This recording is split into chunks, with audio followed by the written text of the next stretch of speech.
राम राम सभी को, राधे राधे, जय श्री कृष्णा।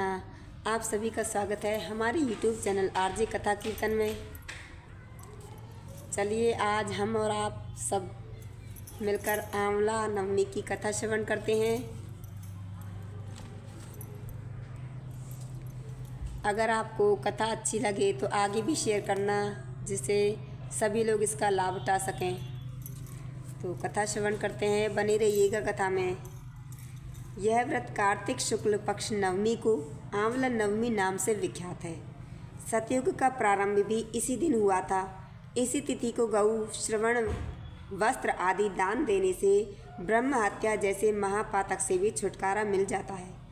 इस दिन आंवले के वृक्ष की पूजा की जाती है।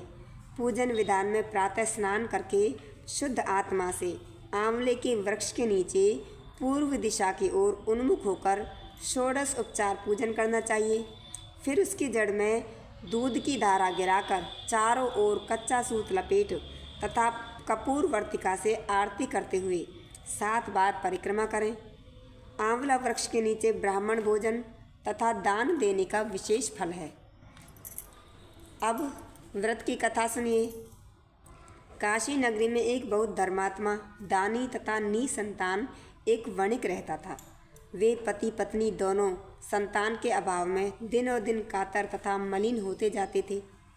कुछ समय पश्चात वैश्य की पत्नी से एक ने कहा कि यदि तुम किसी पराये लड़के की बलि भैरव के नाम से कर दो तो यह पुत्र कामना अवश्य पूरी हो जाएगी।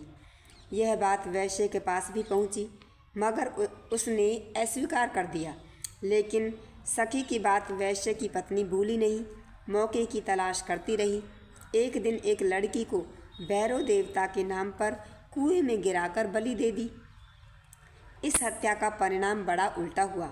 लाभ की जगह उसके सारे शरीर में कोढ़ बहने लगा तथा लड़की की प्रेत आत्मा उसे सताने लगी। ऐसी परेशानी देखकर वैश्य ने इसका कारण अपनी पत्नी से पूछा। तब उसने सारी कथा शुरू से आखिरी तक कह सुनाई।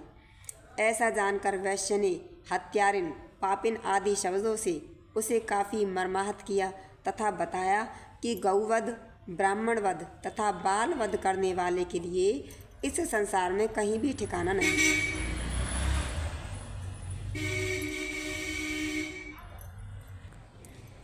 इसलिए तू गंगा तट पर जाकर स्नान वंदन कर, तभी तू इस कष्ट से छुटकारा पा सकती है। वैश्य पत्नी ने ऐसा ही किया। गंगा किनारे रहने लगी। थोड़े ही दिन बीते थे कि एक दिन गंगा जी वृद्धा स्त्री का रूप बनाकर आई और कहने लगी, हे दुखिया, तू मथुरा नगरी में जाकर कार्तिक नवमी का व्रत रखना तथा आंवला वृक्ष की परिक्रमा करते हुए पूजन करना। यह व्रत करने से तुम्हारे सब पाप नष्ट हो जाएंगे। घर आकर अपने पति से उसने सब बात बताई और आज्ञा लेकर मथुरा जाकर विधिवत व्रत रखकर पूजन किया। ऐसा करने से भगवान की कृपा से दिव्य शरीर वाली हो गई और पुत्र लाभ कर गोलोक को प्रस्थान किया। तो ये थी आंवला नवमी की कथा।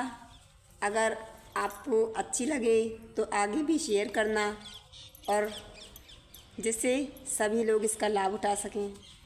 तो राधे राधे सभी को, जय श्री कृष्णा।